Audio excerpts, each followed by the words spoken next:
Hello there, thank you for joining us and welcome to the Nightline. I'm Handy Gui. Let's dive into the news. The Sarawak government will distribute 16,000 food baskets to heads of households in several areas following the implementation of the movement control order from today until February 15th.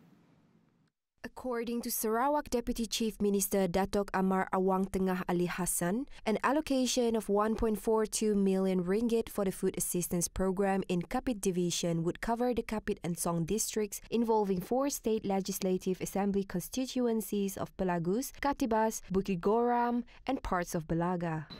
Seperti yang kita tahu dengan pelaksanaan MCO ini, maka pergerakan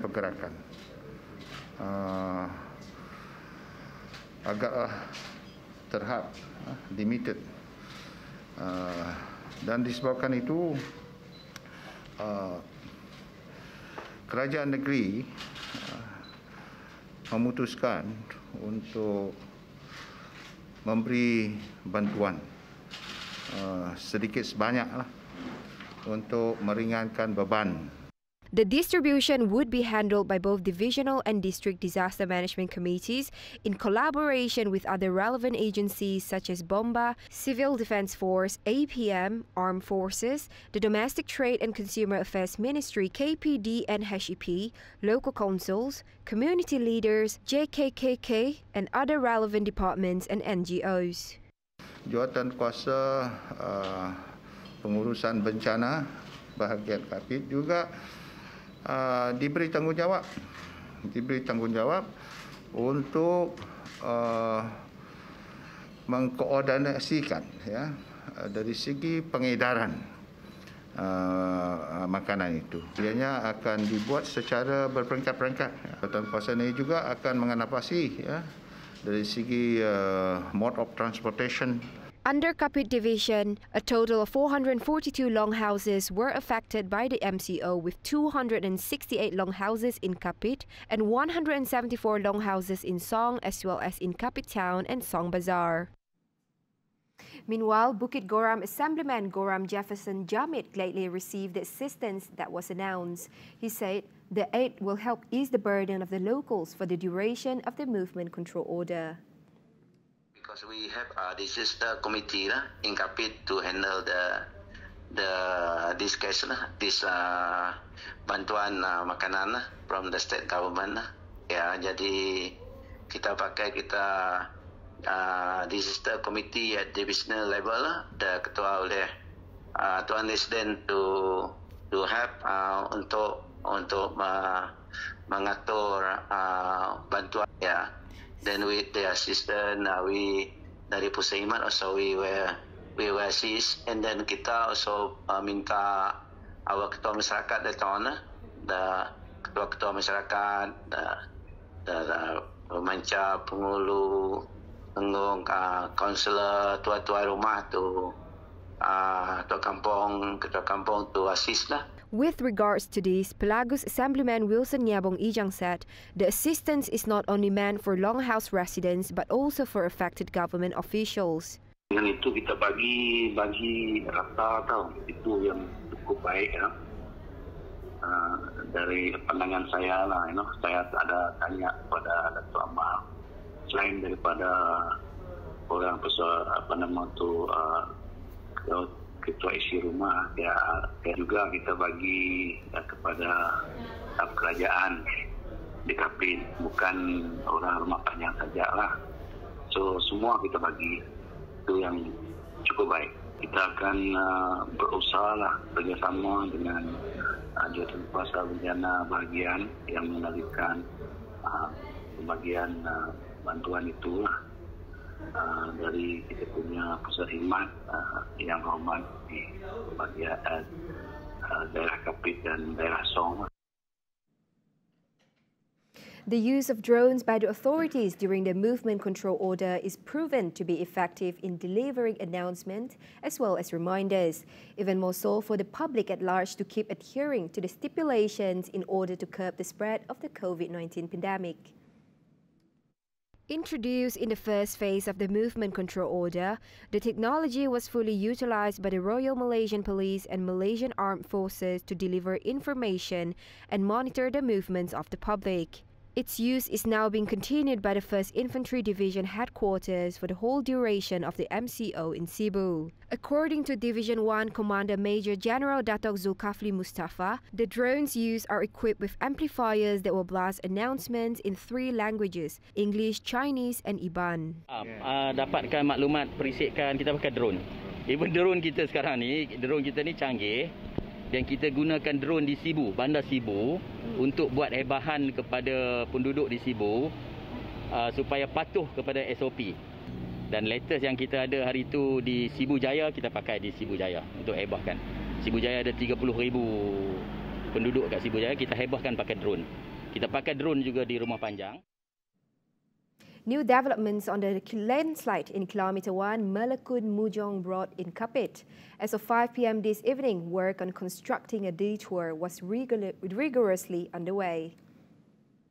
Kapit Fire and Rescue Department Chief Irwandi Tugor, when contacted by TVS, said the detour is expected to be open to the public tomorrow. Walau bagaimanapun bergantung kepada keadaan cuaca, sama ada dapat disiapkan lencongan pada petang ini ataupun akan disambung esok hari.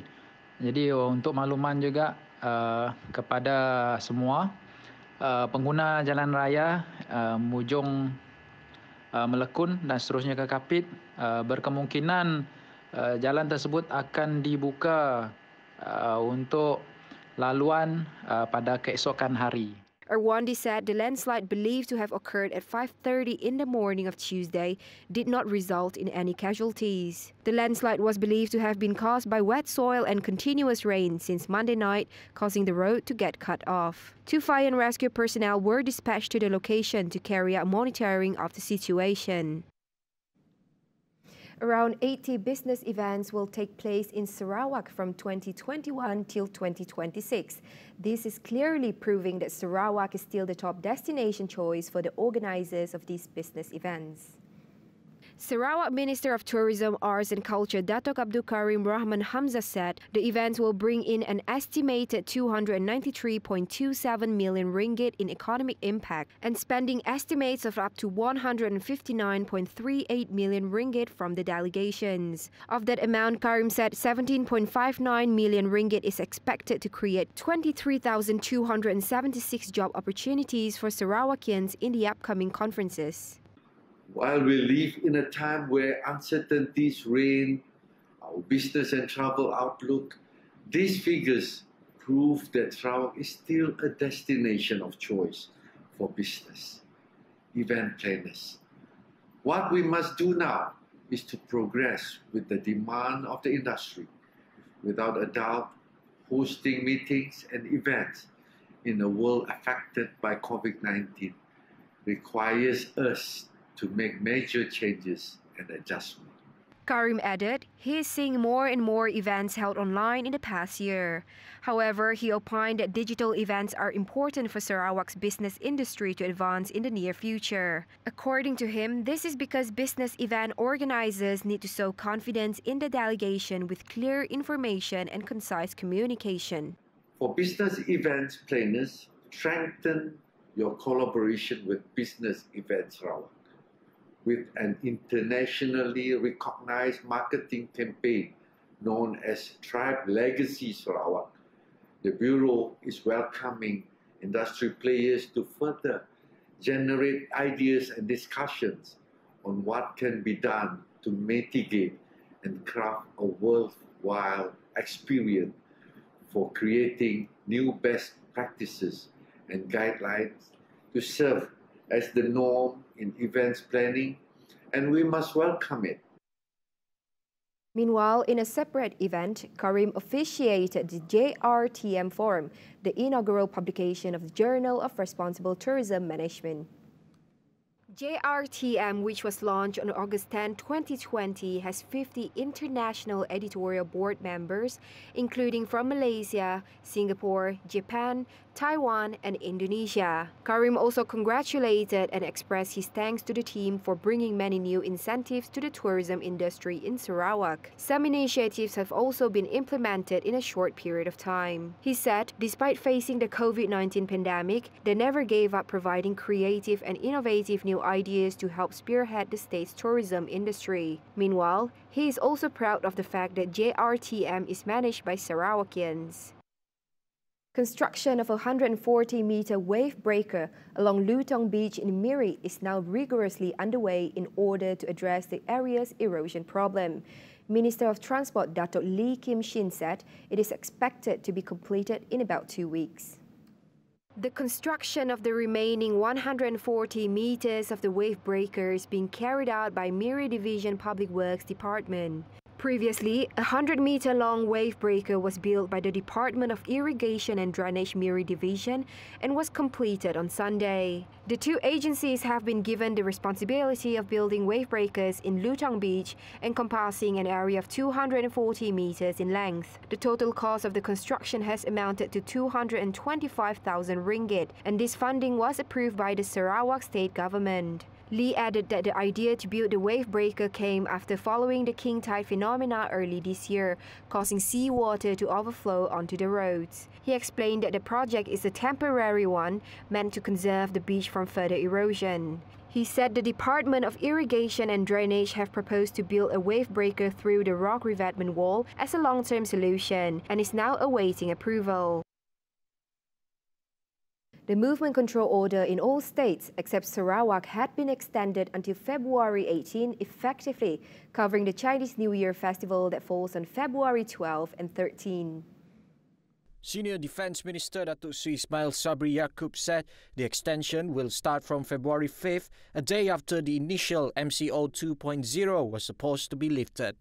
The extent of the MCO will not affect most parts of Sarawak, aside from several districts where MCO and enhanced MCO are imposed. Ismail said details of stricter measures will be released in due time, such as imposing limits on the number of people entering a supermarket. He said that the Attorney General was drafting new laws which would increase the fines for MCO violations. He stressed that the current phase of the MCO was different from the one imposed last year because small businesses will be allowed to continue operating. Sarawak reported a total of 121 new COVID-19 cases today, bringing the total number of cases in the state to 4,676. The State Disaster Management Committee said from that number, Sibu recorded the highest number with 37 cases. Followed by Miri 25, Kapit 21, Dalat 10, Bintulu 9, Bukit Mabong 4, while Kuching, Song and Beluru each recorded 3 cases. Meanwhile, Serian recorded 2 cases and Sarikei, Kanawit, Julao and Selangau each recorded 1 case. On a separate note, only 9 districts in the state remain in the green zone. The 9 districts comprise of Asajaya, Limbang, Tanjong Manis, Tebedu, Mukah, Busa, Saratok, Kabong, and Marudi. SDMC also announced that Sarikei district had changed status from orange to yellow. Sarawak still has 12 active clusters, with Pasai cluster recording the highest number, that was 32 cases on Tuesday. Meanwhile, as a whole, Malaysia reported 3,455 COVID-19 cases in the past 24 hours. The total number of infections now stands at 222,628. From that number, a total of 5 cases were imported cases, while the rest were local infections. There were 47,847 active cases, with 327 patients being treated in intensive care units and 145 requiring respiratory assistance. Meanwhile, 21 new deaths were reported, bringing the total death toll to 791 cases. Additionally, there were 3,661 recoveries, bringing the total number of those discharged to 173,990. A total of 1,989 residents involving 221 houses in Kampung Penang, Kota Samarahan had undergone COVID-19 screening tests. COVID-19 screening tests were carried out from house to house, and screening was also done at Kampung Penang Mosque from 9 a.m. to 3 p.m. The screening process was administered by a total of 102 health officers, including officers from other government agencies. The screening tests were performed at the instruction of the Disaster Management Committee Samarahan Division following the increasing number of COVID-19 cases in the area. Right, nurseries and kindergarten in Sibu Division were not allowed to operate following the drastic rise in cases there. However, Minister of Welfare, Community Wellbeing, Women, Family and Childhood Development Datuk Seri Fatimah Abdullah said they were not allowed to operate unless there was a desperate need for them, especially from frontliners. Her ministry had given leeway to frontline workers, taking into account their duties and responsibilities at the moment. For this purpose, requests should be made through her ministry, which would review these requests before approving them. So far, there was one such request in Sibu. However, upon further inquiry, the request was not from any of the frontline workers. Private healthcare facilities are ready to accommodate COVID-19 patients, as directed earlier by the government. Private Healthcare Productivity Nexus PHPN Chairman Dr. Jacob Thomas said private healthcare providers had appeared 71 units of ventilators to government hospitals nationwide, when cases in intensive care units ICU and coronary care units CCU began to show a decline. This matter was confirmed by the Associations of Private Hospitals of Malaysia President Dr. Kuljit Singh in a statement recently. Dr. Jacob said private healthcare providers had always supported the government in dealing with any healthcare-related situation in the country, more so when there was a surge in daily COVID-19 cases. Meanwhile, Dr. Jacob said among the measures taken by PHPN were to provide screening centres and conduct swab tests on foreign workers at private hospitals. So far, 130 private facilities had set up COVID-19 screening centres. With a systematic and holistic approach to change, private hospitals would be able to make optimum use of resources such as equipment, technology, expertise and healthcare staff. Essential and critical sectors are still contributing significantly to the gross national domestic product, GNDP, even during the current movement control order period. According to Finance Minister Tengku Datuk Seri Zafrul Tengku Abdul Aziz, key sectors such as commodities, mining and agriculture are allowed to operate nearly at full capacity as they are capital intensive and require less physical workers' interaction. So I think at the end of the day, if you look at the difference between 1.0 is 2.0, and the key point here is the learnings that we had in the 1.0. He stressed that MCO 2.0 was a dynamic plan whereby the government had considered each sector based on its contribution to the economy. Tengku Zafrul added, there had been plenty of debate on whether the country should go into a full lockdown or not. Moreover, he said, it had been highly challenging to balance the safety of people's lives with the security of their livelihoods, as it involved many factors and required careful deliberation and thought as well as constant review as the situation evolved. Finance Minister Tengku Datuk Seri Zafrul Abdul Aziz said the government's financial standing remained strong and had been used to good effect to cushion the COVID-19 shock. He added Malaysia's deficit targets of 6.0% in 2020 and 5.4% this year were realistic and achievable.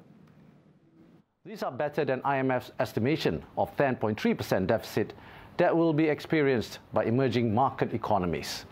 Tengku Zafrul said the additional spending via economic stimulus packages in 2020 was a testament to the government's priority when it came to the people. Out of this, the bulk of disbursement include the immediate relief measures, such as the cash aid measure like Bantuan Prihatin Nasional, the Grant Khas Prihatin, wage subsidies, and other such measures to protect the rakyat's livelihood and ensure the continuity of businesses. Tengku Zafrul said These moves were expected to add up to 4 percentage points to growth in 2020. At the same time, in 2020, the gross domestic product GDP was expected to contract between 3.5% and 5.5%. A 49-year-old woman was left paralyzed after she was allegedly beaten up by her younger brother with a broomstick during a quarrel at their home in Sungai Antu, Sibu. Sibu Police Chief ACP Stanley Jonathan Ringgit said the victim Tiong Mi Kiong sustained spinal cord injury due to dislocated vertebrae, which left her paralyzed from the chest down. Although she was scheduled to undergo surgery on Wednesday, her chances of a full recovery were slim. Stanley said the relationship between the siblings had been bad for a while now. During the 3:30 p.m. incident, the 44-year-old suspect was asking for some cash from the victim, who refused to give him what he wanted. As the suspect continued to insist for the cash, the victim lost her temper and took a broomstick and started beating the suspect. Stanley said the suspect continued to beat her up although she was already unconscious on the floor. The case would be referred to the protection officers from the Welfare Department to obtain an interim protection order for the victim. Meanwhile, the suspect was remanded for 7 days starting today to enable investigation to be carried out under Section 326A of the Penal Code for voluntarily causing injuries. Right, the Rubber Production Incentive (IPG) for January 2021 has been activated in Peninsular Malaysia, Sabah and Sarawak. According to the Malaysian Rubber Board, MRB, the activation was due to the average farm-level rubber price. In January 2021, cup lump or scrap rubber was RM2.45 per kilogram in the peninsula, RM2.15 per kilogram in Sabah, RM2.25 per kilogram in Sarawak. The board said smallholders have until the end of this month to make their claims.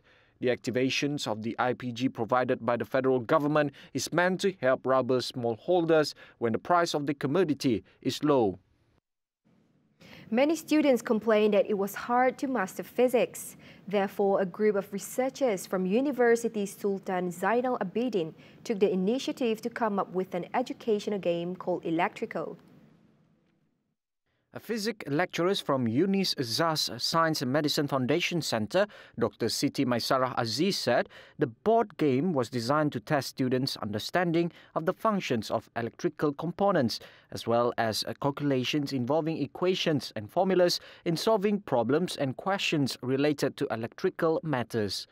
She said Electrico was a new innovation that diversifies physics learning methods through electrical-related questions which must be answered during the game. Electrico, which was designed in November 2020, had proven to attract educators' attention after it won the gold medals in several research and innovation competitions last year. They included the Teachings and Learning Innovation Practice Competition at UMT Innovation Carnival 2020, Yunis Zah Carnival on E-Learning 2020, and Yunis Zah Science and Medicine Foundation Centre Innovation Competitions 2020.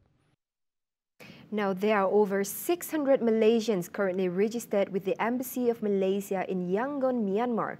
Most of them comprise of businessmen and professionals working with various companies, and quite a number of them are with their families. Malaysia's embassy in Myanmar advised all Malaysians in Myanmar to remain calm, vigilant, and continue to adhere to the safety advisories of the local authorities with regard to the ongoing security situation in the country. The embassy said the situation in Yangon remains calm until now, with the Yangon International Airport closed for both international and domestic operations until further notice. The embassy was still gathering information on other parts of the country. International media reported that Myanmar's powerful military had taken control of the country in a coup and declared a state of emergency for a year. There was a disruption to mobile internet access since 5:30 a.m. yesterday, which had been restored by midday. However, the banking sector ceased operation due to limited internet activity. And that concludes our Nightline for tonight. With that, I'm Henny Gui. Thank you for joining us and have a pleasant night.